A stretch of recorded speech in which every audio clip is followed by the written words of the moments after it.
नमस्कार दोस्तों, आप सबका फिर से एक बार स्वागत है आपके अपने YouTube channel SK95 unique history में। आज मैं आप सबको बताऊंगा कि ये जो भूत प्रेत आत्माएं होती हैं, बहुत से लोग मानते हैं कि ये काल्पनिक बातें हैं, बहुत से लोग मानते हैं वास्तव में ये चीज़ें होती तो हैं, लेकिन ये कौन से लोग होते हैं जो मरने के बाद उनकी आत्माएं जो होती हैं भटकती हैं, वो भूत प्रेत बन जाते हैं। तो आज मैं आप सबको इसी चीज़ के बारे में बताऊंगा। देखिए, जब किसी भी व्यक्ति की अकाल मृत्यु होती है, पहले तो आप समझिए अकाल मृत्यु बोलते किसको। अकाल मृत्यु इसको बोला जाता है जब किसी व्यक्ति की रोड एक्सीडेंट में मौत होती है, या फिर कोई व्यक्ति अपने आप को आग लगाकर अपनी जान दे देता है, या फिर कोई व्यक्ति अपने आप को फांसी लगा लेता है। इस तरह की घटनाओं को अकाल मृत्यु बोला जाता है। जब कोई व्यक्ति इस तरह की घटना से मर जाता है तो उसकी आत्मा भटकती है, क्योंकि उसका जीवन काल पूरा नहीं हुआ होता है और उसकी जो अधूरी इच्छाएं होती हैं उसको पूरी करने के लिए उसकी आत्मा भटकती है। वो किसी शरीर की तलाश में रहती हैं। जब उसको कोई शरीर मिल जाता है तो अपनी अधूरी इच्छाओं को पूरी करती हैं। जब तक उनका समय पूरा नहीं हो जाता तब तक वो धरती पर भटकती रहती हैं।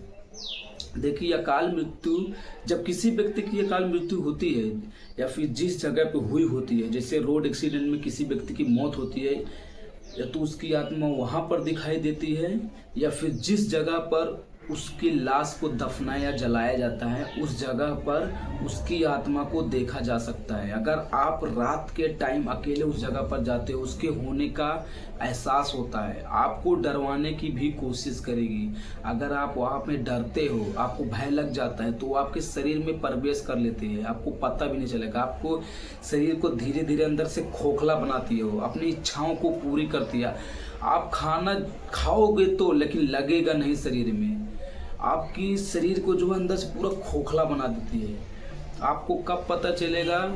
जब आपके शरीर पर लोड देने लगेगा, आपके दिमाग पर वो चढ़ने लगेगा, आपको मानसिक रूप से पागल करने लगेगा, तब आपको एहसास होगा कि मेरे शरीर में कुछ है जो मेरे शरीर को कंट्रोल कर रहा है। ऐसी एक घटना मनोज के साथ हुई।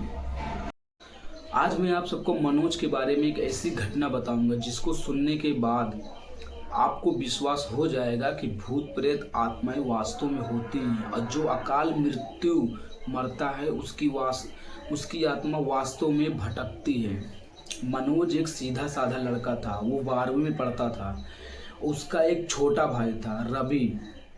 मनोज तो था, उसके साथ ऐसा पता नहीं क्या हो गया था, वो बहुत चिड़चिड़ा हो गया था। उसके घर वाले उसको समझ नहीं पाए इसके साथ हो क्या रहा है, बहुत अजीब अजीब सा बर्ताव करने लगा।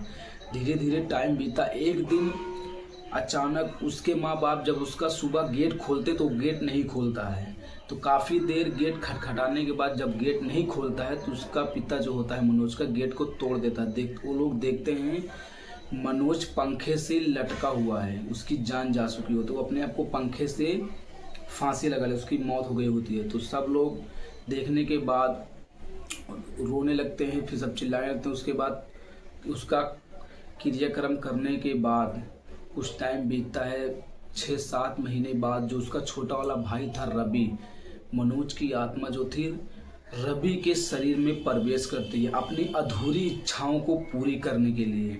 वो रोजाना अजीब अजीब सी चीज़ें मांगता था अपने माँ बाप से। उसके माँ बाप समझ नहीं पाते थे कि इसके शरीर में ऐसा क्या हुआ। बोला कि इसकी इच्छाएं होगी खाने के लिए, इसीलिए ये सब मांग रहा। तो अजीब अजीब सी चीज़ें खाने लगा, जो कभी नहीं खाता था रवि, वो चीज़ें खाने लगा।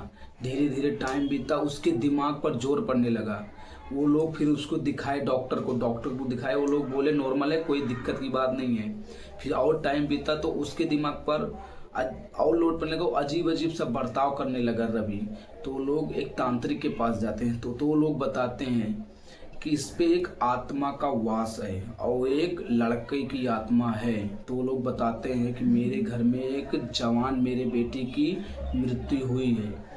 तो वो बोलते हैं वो और कोई नहीं, तुम्हारा बेटा है, ये तुम्हारे बेटे के ऊपर जो कब्जा किया हुआ है और तुम्हारे बड़े बेटे की आत्मा है। ये तब तक नहीं छोड़ेगी जब तक इसकी अधूरी इच्छाएं नहीं पूरी हो जाती। तो धीरे धीरे टाइम बीता तो उसका जो भाई होता है रवि, जिसके शरीर में मनोज की आत्मा होती है, वो रवि को मानसिक रूप से पागल कर देती है। इस तरह की बताओ इतनी हद होती है आत्माओं की कि वो किसी भी दिमाग पर चढ़कर किसी का भी दिमाग को नष्ट कर सकती हैं। वो रवि जो होता है उसकी पूरा मानसिक रूप से वो पागल हो गया, तो किसी को नहीं याद था, वो किसी को कुछ नहीं समझता, सबको भूल गया था। धीरे धीरे टाइम बीतता, एक दिन अचानक रवि की भी मौत हो जाती है उसी पंखे में लटक कर। आप सोच सकते हैं कि आत्मा किस हद तक जा सकती है। जब किसी व्यक्ति की अकाल मृत्यु होती है और अपने घर में इस तरह सबको सताने लगे तो किसी भी हद तक जा सकता है। तो ये कोई काल्पनिक बातें नहीं है, भूत प्रेत आत्माएं वास्तव में होती हैं। जब किसी व्यक्ति की अकाल मृत्यु होती है तो उसकी आत्मा जरूर भटकती है।